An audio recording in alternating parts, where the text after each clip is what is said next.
दर्शक बंधु माने गोटे नुआ ओडिया कहानी की आपण मानक पुणी थरे स्वागत।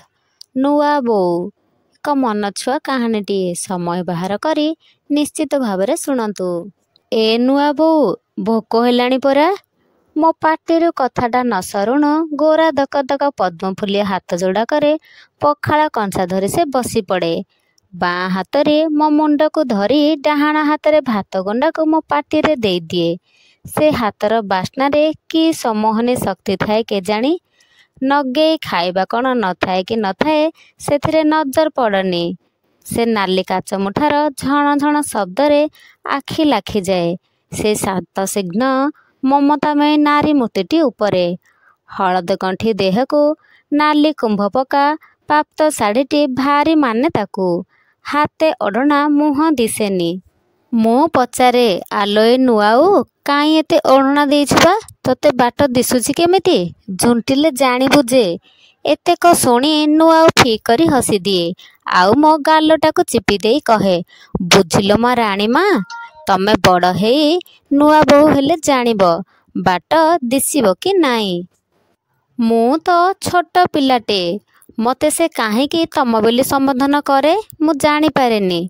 मो नुआ बहु मते गाधोई दिए खुआई भी दिए मुंडरे तेल मारी रिबन बांधी दिए स्कूल पाठ सबको केड़े सुंदर करी बुझे दिए।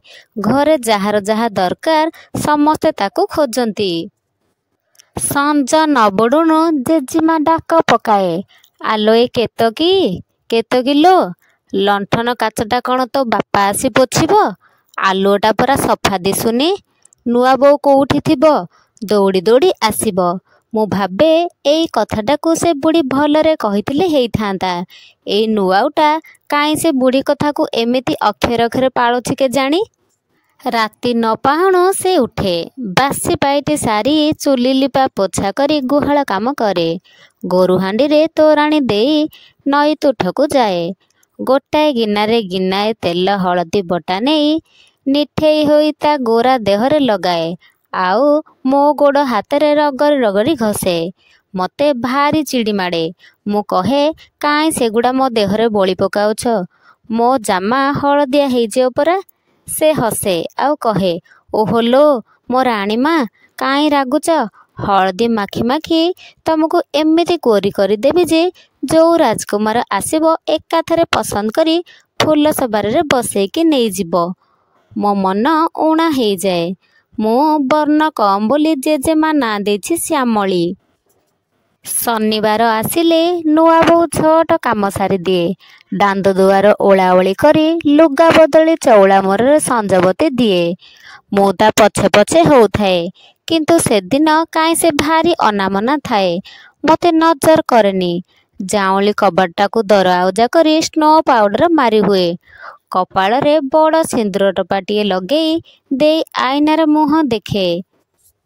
जेजेमा खलारू डाक छाड़े आलोए केतकी कुआडे मल्लुबा आज परा कुंज आसिबो जाउनु सळ सळ चुली लगेइबु ता मन पसंदर तुण करिबु। छुआटा मोर सहर रे कौन खाउथिबो के जानी।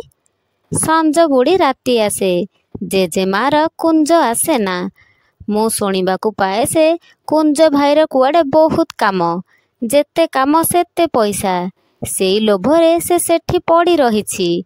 शनिवार जाई रविवार भी जाए हेले कुंज भाई आसे ना। राति रे सोइला बेले नुआ बो सु सु होई कांदे तकिया ओदा होई जाए। मु पचारे काई कांदुछु तू खाइनु कि भोक हेलानी जदि जाउनु कौन दीटा खाइदबु। नुआ बो सकेई हेई कहे हाँ श्यामली संसार रे केते जातिर भोक अछि तमे बुझी पारिबनी। सोमवार दिन सकाळ नुआ बो पुणी आग परी हेई जाए। लिपा पोछा गुहाल काम जेजी आ बापांकर सेवा जंत्र चालित परी सबु करे। चौरारे पानी देई सारी भागवत बोले ओ निर्माल्य मध्य पाए। आउ शेषरे गिनारे मुंदे पानी आनी जेजेमा पाखरे गोड़ भांगी ठिया होई थाए। जेजेमा केमिति गोटे पाणीचिया मुह करी कहे दे बा केते भक्ति देखै होचु ଏତକ କହି ଗିନାଟା ତା ହାତରୁ ଝପଟେ ନେଇ ନିଜ ଗୋଡ଼ ବୁଢ଼ା ଆଙ୍ଗୁଠିଟା ଦର ବୁଢ଼ା କରି ନୂଆ ବୋଉକୁ ଧରେଇ ଦିଏ। ଏ ଅଦ୍ଭୁତ ଜନ୍ତୁ ନୂଆ ବୋଉଟି ସେ ଅସନା ପାଣିକୁ ଢକ ଢକ କରି ଉତ୍ତରସ୍ଥ କରିଦିଏ। ଛି, ଏଗୁଡ଼ାକ କି କଥା? ଏ ନୂଆଉ, ସତ କହିଲୁ, ତୁ କାହିଁ ସେ ଅସନା ଅପରିଷ୍କାର ପାଣିଗୁଡ଼ା ପିଇଲୁ? ଛି ଶ୍ୟାମଳୀ, ସେମିତି କୁହନ୍ତିନି। ଶାଶୁଙ୍କୁ ତ ଦେଖିନି, ଶ୍ୱଶୁର ତ ଦେବତୁଲ୍ୟ ମଣିଷ, ନିଜ ଝିଅଠୁ ଭଳି ମୋତେ କରିଛନ୍ତି। ତେଣୁ ଜେଜେମାଙ୍କ ପାଦତକ ପାଇବା ମୋର କର୍ତ୍ତବ୍ୟ। ଆଉ ଏଇଟା ମୋ ପରମ୍ପରା। ପରମ୍ପରା ନା ଛେନାଗୁଡ଼? ନୂଆ ବୋଉ ହେଲେ ଯଦି ଏମିତି କାମ କରିବାକୁ ପଡ଼ିବ, ମୋର ବଡ଼ ହେଲେ ସେ ନୂଆ ବୋଉ ହେବା ଦରକାର ନାହିଁ। ମୁଁ ତମ ପାଖ ଛାଡ଼ି କୁଆଡ଼େ ଯିବିନି କି ଆଉ ସେ ହଳଦୀ ଫଳଦୀ ଫୁଲ ସବାରି ମୋର ଲୋଡ଼ା ନାହିଁ। ରାତିରେ ଶୋଇବାକୁ ଗଲାବେଳକୁ ନୂଆଉ ସବୁଦିନ ତା ହାତ ବାକ୍ସ ଖୋଲେ। ଯେଉଁଦିନ କୁଞ୍ଜ ଭାଇ ସାଙ୍ଗରେ ବଉଳ ପାଟ ପିନ୍ଧି ସେ ଆମ ଅଗଣାକୁ ଆସିଥିଲା, ସେଦିନ ତା ସହିତ ଯେଉଁ ବାରିକଟା ଭାର ଥୋଇ ଆଣିଥିଲା, ସେ ଗୋଟାଏ ଛୋଟ ଟ୍ରଙ୍କ ଆଣିଥିଲା। ଆଉ ଶୋଇବା ଘର ଖଟ ତଳେ ତାକୁ ନୂଆଉ ରଖିଥାଏ। ରାତିରେ ଖୋଲେ, ଗନ୍ଧ କର୍ପୂର ବାସ୍ନାରେ ଘର ମହକିଯାଏ। ମୁଁ ଜଳ ଜଳ କରି ତା ବାକ୍ସର ସମ୍ପତ୍ତି ଗୁଡ଼ିକ ନିରେଖିକି ଅନେଇ ରହିଯାଏ। କ'ଣ ଦେଖୁଛ କି ରାଜଜେମା? ଏ ନୂଆଉ, ସେଥିରେ କ'ଣ ରଖିଛୁ? ନୂଆଉ ତା ମଖମଲି କନା ଗଣ୍ଠିଲି ଫିଟାଇ ଦେଖାଏ। କେଡ଼େ ସୁନ୍ଦର ମିନାକରା ଫେଣ୍ଡି ଫୁଲ ଯୋଡ଼େ। ଇସ୍, କି ସୁନ୍ଦର ହେଇଛି ମ! ତୁ ପିନ୍ଧୁନୁ କାହିଁକି? ନା ଶ୍ୟାମଳୀ, ଏଇଟା ମୋ ବୋଉର ଶେଷ ସନ୍ତକ। ଏତକ କହୁ କହୁ ତା ଆଖି ଛଳ ଛଳ ହେଇଯାଏ। ବୁଝିଲ ଶ୍ୟାମଳୀ, ଯେଉଁଦିନ ମୁଁ ତମ ଭାଇଙ୍କ ସହିତ ସହରକୁ ଯିବି, ସେଇଦିନ ପିନ୍ଧିବି। ଏବେ ପିନ୍ଧିଲେ ମଳିନ ହୋଇଯିବ ପରା। ଏତକ କହି କାନ୍ଦି ପକାଏ। ହଉ ହଉ, ତୁ କାନ୍ଦେନା। ତୁ କାନ୍ଦିଲେ ମୁଁ କାନ୍ଦି ପକେଇବି ଯେ। ତୋର ତ ବୋଉ ନାହିଁ, ଆଉ ବୁଢ଼ୀମା ସବୁବେଳେ କହୁଛି ମୁଁ କୁଆଡ଼େ ମୋ ବୋଉକୁ ଖାଇଛି। କଥା ବଦଳିବାକୁ ମୁଁ ପଚାରେ, ଆଉ ସେ ଧଳା ଡବାରେ ଯେଉଁ ସ୍ନୋ ରଖିଛୁ? ମୁଁ ଦେଖିଛି ଯେ ଶନିବାର ଦିନ ତୁ ଲଗଉଥିଲୁ। ନୂଆ ବୋଉ ଲାଜରେ ଝାଉଁଳି ପଡ଼େ। ତା ଗୋରା ଗାଲ ନାଲି ନାଲି ଦିଶେ। ମୁଁ ଭାବେ, ମୁଁ କ'ଣ ଏମିତି ଲାଜ କଲେ ମୋ ଗାଲ ନାଲି ହେବ? ହେ, ଜେଜେମା କହିଲା ପରା, ତୁ ଯେତେ ହଳଦୀ ମାଖିବୁ ମାଖ, ଅଙ୍ଗାରଟା କ୍ଷୀରରେ କାହିଁ ଧୋଉଛୁ? ସେଦିନ କିନ୍ତୁ ଏଇ କଥାକୁ ନେଇ ନୂଆ ବୋଉ ତୁଣ୍ଡ ଖୋଲିଥିଲା। ମାଣବସା ପାଇଁ ଅରୁଆ ଧାନ ଢିଙ୍କିରେ କୁଟିବାକୁ ଜେଜେମା ତାକୁ କହିଲା। ମୁଁ କି ଆଉ ରହେ, ମୁଁ ଚାଲିଲି ତା ପଛେ ପଛେ। ପଛରୁ ବୁଢ଼ୀ ଗର୍ଜନ କଲା, ହେଇଲୋ ଅଲକ୍ଷଣୀ, କୁଆଡ଼େ ଡେଇଁ ଡେଇଁ ମାଡ଼ି ଯାଉଛୁ? ତୁ ସେ ପୂଜା ଧାନ ଛୁଇଁବୁନୁଟି? ନୂଆ ବୋଉ ତତ୍କ୍ଷଣାତ ଜବାବ ଦେଲା, ଶ୍ୟାମଳୀଙ୍କର ରଙ୍ଗ ସିନା ଉଣା, କିନ୍ତୁ ମନ ସଫା। ଆପଣଙ୍କର ରଙ୍ଗ ସରସ ହେଲେ ମନ ଭାରି ନିରସ। କ'ଣ କହିଲୁ ଲୋ, ତୋର ଏଡ଼େ ସାହସ? ବିନ୍ଦୁଟିଏ ହେଇ ସିନ୍ଧୁ ସାଗରରେ ଯୁଚୁଛୁ। ରାଗି ଯାଇଥିଲା ବୁଢ଼ୀ। ବୁଢ଼ୀ 15 ଦିନ କାହାକୁ ପାଟି ଫିଟେଇ ନଥିଲା। ହେମଖୁଡ଼ି ଆସିଛି। ଜେଜେମା ଆଗରେ କାହାଣୀ ପେଡ଼ି ଖୋଲି ଦେଇଛି। ପଚାରିଲି, ଆଲୋ ଏ ଖୁଡ଼ି, କ'ଣ ଏମିତି ଫୁସୁଫୁସୁ ହେଇ ଗପୁଛୁ ବା? ବଡ଼ ପାଟିରେ କହୁନୁ, ମୋତେ ଶୁଭୁନି ପରା। ଖୁଡ଼ି ମୁହଁଟା ମୋଡ଼ି ଦେଇ କହେ, କହି ତୁଚ୍ଛାକୁ ଏତେ ମୁଦି ନାଇଁ ଗୋଡ଼ କଚାଡ଼ୁ କେତେ। ମୁଁ ଦୌଡ଼ି ଯାଇ ତା ପିଠିରେ ନାଉ ହେଇ ପଚାରେ, କ'ଣ କହିଲୁ, କ'ଣ କହିଲୁ? ଆଉ ଥରେ କହ ତ, ମୁଁ ବୁଝିପାରିଲିନି। ଖୁଡ଼ି ମୋତେ ଆଡ଼େଇ ଦିଏ, ଆଉ ଧୀରେ ଧୀରେ ବୁଢ଼ୀ ମା'କୁ କହେ, କ'ଣ ଦରକାର ଥିଲା ଏ ମାଇକିନା ଝୁଅଟାକୁ ଆଣିବାକୁ? କୁଞ୍ଜ ଜନ୍ମ ହେଲା ପରେ ଘରେ ଖୁସିବାସି ଥିଲା। କି ଦୁର୍ଯୋଗ ଜୁଟିଲା ସରନାନୀଙ୍କ ମୁଣ୍ଡରେ। ସେ ନଟିଆର 5 ଝୁଅ ପରେ ପୁଣି ଗୋଟାଏ ଝୁଅ ହେଲା ବୋଲି ନାନୀ ଆମର ତାକୁ ନେଇ ଆସିଲେ। ରଙ୍ଗଟା ଭଲା ଦେଖିକି ଆଣିଥାନ୍ତେ। କି ବେଳାରେ ଆସିଲା ଯେ ଆସୁ ଆସୁ ମୋ ଲକ୍ଷ୍ମୀ ପ୍ରତିମା ପରି ସରନାନୀ ଆର ପାରିକୁ ଚାଲିଗଲା। ହଁ ଲୋ ହେମ, ଯାହା କହିଲୁ ସତ କଥା। ମୁଁ ପରା ସେଇ କୁଞ୍ଜ ମୁହଁକୁ ଚାହିଁ ବଞ୍ଚିଛି। ମୁଁ ସବୁ ଶୁଣେ। ମୋତେ ଜୋରେ କାନ୍ଦ ମାଡ଼େ। ରାତିରେ ନୂଆ ବୋଉକୁ ପଚାରେ, ସତରେ କ'ଣ ମୁଁ ଆସି ମୋ ବୋଉକୁ ଖାଇଦେଲି? ମୋର କ'ଣ ସବୁ ଦୋଷ? ନୂଆ ବୋଉ ତା ପଣତ କାନିରେ ମୁହଁ ପୋଛି ଦେଇ ତା ଉଷୁମ କୋଳକୁ ଆଉଜେଇ ନିଏ। ମୋତେ ଭଲ ଲାଗେ। ଆଉ ନୂଆ ବୋଉକୁ ନ ଡାକି ଖାଲି ବୋଉ ଡାକିବାକୁ ଭାରି ଇଚ୍ଛା ହୁଏ। ଗାଁ ସାରା ଝିଅ ବୋହୂ ଖରାବେଳେ ଆମ ଘରକୁ ଆସନ୍ତି। ନୂଆ ବୋଉ ତାଙ୍କୁ ଉପନ୍ୟାସ ବହି ଦିଏ ପଢ଼ିବାକୁ।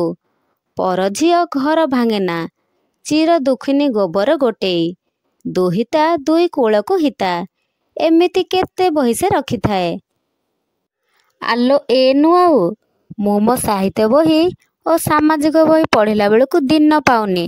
ତୁ ଏ ଉପନ୍ୟାସ ଗୁଡ଼ାକ ଓଳି କରି କେମିତି ସାରି ଦେଉଛୁ? ସେ ହସିଦିଏ ଆଉ ଓଢ଼ଣା ଟାଣି ପଳେଇଯାଏ। ଏତେ ଓଢ଼ଣା ଭିତରୁ ତା ମୁହଁ ଅଧା ଦେଖାଯାଏନି। ହେଲେ ରାତିରେ ମୋତେ ପାଠ ପଢ଼ିଲା ବେଳେ ଲଣ୍ଠନ ଆଲୁଅରେ ମୁଁ ଠିକ୍ ଦେଖିଛି। ଚନ୍ଦ୍ର ଉଦିଆ ଚମ୍ପାରାଗ ମୁହଁ, କଳା ଘନ ମେଘି ବେଣୀ, ସିନ୍ଥିରେ ସିନ୍ଥାଏ ସିନ୍ଦୁର, କପାଳରେ ବଡ଼ ନାଲି ଟୋପାଟାଏ, ବେକରେ ସଉକି ମାଳି, ପୋଟଳ ଚିରା ଆଖିରେ ସରୁ ଧାର କଜଳ, ଲାଲ ଟୁକୁଟୁକୁ ଓଠ। ମୋତେ ଠାକୁର ଘର ଫଟୋରେ ଲକ୍ଷ୍ମୀ ମା ଯେମିତି ଦିଶନ୍ତି, ମୋ ନୂଆ ବୋଉ ସେମିତି ଦିଶେ। ବାପାଙ୍କ ଦେହ ଆଜିକାଲି ଭଲ ରହୁନି। ସେଥିପାଇଁ କୁଞ୍ଜ ଭାଇ ପ୍ରତି ମାସରେ ଗାଁକୁ ଆସୁଛି। ହେଲେ ନୂଆ ବୋଉର ସେ ଆଗ ସରାଗ ଆଉ ନାହିଁ। ଗାଁ ମାଇପେ ଟୁପୁର ଟାପୁର। ସେ କେତକୀର କ'ଣ ଦୋଷ ଥିବ ନା, ଆମ କୁଞ୍ଜଟା ସୁନା ମୁଣ୍ଡଟାଏ ପରା। କୋଳେ ଶୂନ୍ୟ କେତକୀ କେଇଦିନ ଆଉ ମୋତେ କୋଳରେ ପୂରେଇ ରଖିବ? ମୁଁ ବଡ଼ ହେଇଗଲିଣି। କଞ୍ଚା ହଳଦୀ ବଟା ମୋ ଦେହରେ ମାଖି ମାଖି ଆଉ ମୋ ରଙ୍ଗଟାକୁ ସିଏ ଫିଟେଇ ପାରିଲେ ବୋଲି ନିଜେ ଝାଉଁଳି ପଡ଼ିଲାଣି। ଆଜିକାଲି ସେ ଆଉ ତୁଠକୁ ଯାଉନି। ବାପା ଗଲା ପରେ ବାରିପଟେ ଆଉ ଧାନ ଉଷା ହଉନି। ଏବେ ସେଠି ଗାଧୁଆ ଘରଟେ ହେଇଛି। କୁଞ୍ଜ ଭାଇ ଆଉ ଆଗ ପରି ସହରକୁ ଯାଉନି କି ନୂଆ ବୋଉ ବାକ୍ସରେ ଆଉ ସ୍ନୋ ପାଉଡର ଦେଖିବାକୁ ମିଳୁନି। ମୋ ବାହାଘର ଦିନ ବାପାଙ୍କ ସାଇତା ପୁଞ୍ଜିରେ ଗାଁ ଜାତି ଭାଇ ଭୋଜିଟା ହେଇଗଲା ସିନା, ମୋ ବେକ ଆଉ କାନ ଖାଲି ପଡ଼ିଗଲା।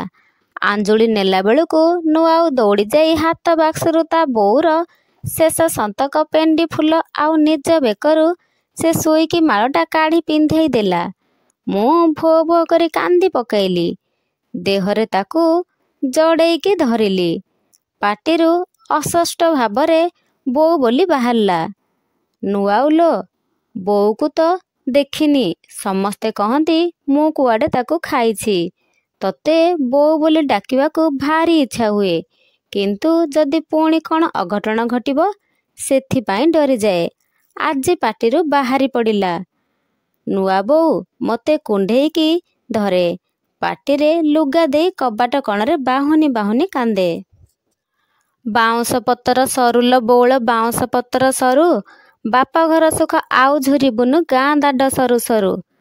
ପାଣିରେ କାଟିଲି ଗାରଲୋ ବଉଲୋ, ପାଣିରେ କାଟିଲି ଗାର, ଝିଅ ଜନମଟା ଚୁଲି ମୁଣ୍ଡକୁ ଲୋ ହୋଇଗଲୁ ସାତପର। ମୋ ଓଢ଼ଣା ଟାଣି ଦେଇ ମୋତେ ସବାରିରେ ବସେଇ ଦିଏ। ମୋତେ ସେ ଓଢ଼ଣା ତଳୁ କିଛି ଦେଖାଯାଏନି। ନୂଆକୁ କେମିତି ସବୁ ଦିଶୁଥିଲା କେଜାଣି। ଆଜିକାଲି ମୋର ନୂଆ ବୋଉ ସହିତ ଆଉ ଭେଟ ହଉନି। ବାପାଙ୍କ ପରେ ପରେ ଜେଜେମା ବିଛଣା ଧରିଲା। ହେଲେ ନୂଆ ବୋଉର ସେବାରେ ବୁଢ଼ୀ ଏବେ ଠିକିରେ ଖିଆପିଆ କରୁଛି ବୋଲି ଶୁଣିଥିଲି। କେତକୀର କୋଳରେ କନ୍ୟା ସନ୍ତାନଟିଏ ଦେଖି ବୁଢ଼ୀ କୁଆଡ଼େ ମରଣ ମୁହଁରୁ ଫେରି ଆସିଛି ବୋଲି ଗାଁ ଲୋକେ କୁହନ୍ତି। ଭାରି ଆଦରୁଛି ଅଣ ନାତୁଣୀକୁ।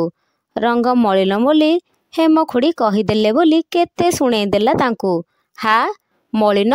କି ମଳିନ ବା? ମନ ତୋଫା ହେଲେ ଦୁନିଆ ଆଦରିବ। ରଙ୍ଗରୁ କ'ଣ ମିଳିବ ବା? ସ୍ୱୟଂ ମହାପୁରୁଷଙ୍କୁ ଦେଖୁଛୁଟି? ରାମ ରାମ କହିଲା। କ'ଣ ନା ରଙ୍ଗ ମଳିନ? କେତକୀଲୋ, ଏ କେତକୀ, ଆଣିଲୁ ସେ କଜଳପାତିଟା। କିଏ କାଳେ ଖୁଣି ପକେଇବ ତା ମୁଣ୍ଡ ତଳେ ଥୋଇଦିଏ। ଅନେକ ଦିନ ପରେ ନୂଆଉ ଅଣ୍ଟିରେ ଖୁସିର ପସରା। ଦେଖିବାକୁ ନିଶ୍ଚୟ ଯିବିଲୋ। ମୁଁ ତ ପରି ନୂଆ ବୋଉ ହେଇପାରିଲିନି। ସହରୀ ଚାଲିଚଳଣିରେ ଭାଉଜଟିଏ ହେଇ ରହିଗଲି। ହଁ ମ, ତୋ ପରି କିଏ କ'ଣ ହେଇପାରିବ? ତୁ ସେମିତି ଅଖଣ୍ଡ ସୌଭାଗ୍ୟବତୀ ହେଇଥା। ଦର୍ଶକ ବନ୍ଧୁମାନେ, ଏ ନୂଆ ରୂପର ଓଡ଼ିଆ କାହାଣୀଟି ଆପଣମାନଙ୍କୁ ଯଦି ଭଲ ଲାଗିଥାଏ, ଲାଇକ୍, ସେୟାର ଆଣ୍ଡ ସବସ୍କ୍ରାଇବ୍ କରିଦେବେ। ରହୁଛି। ଜୟ ଜଗନ୍ନାଥ।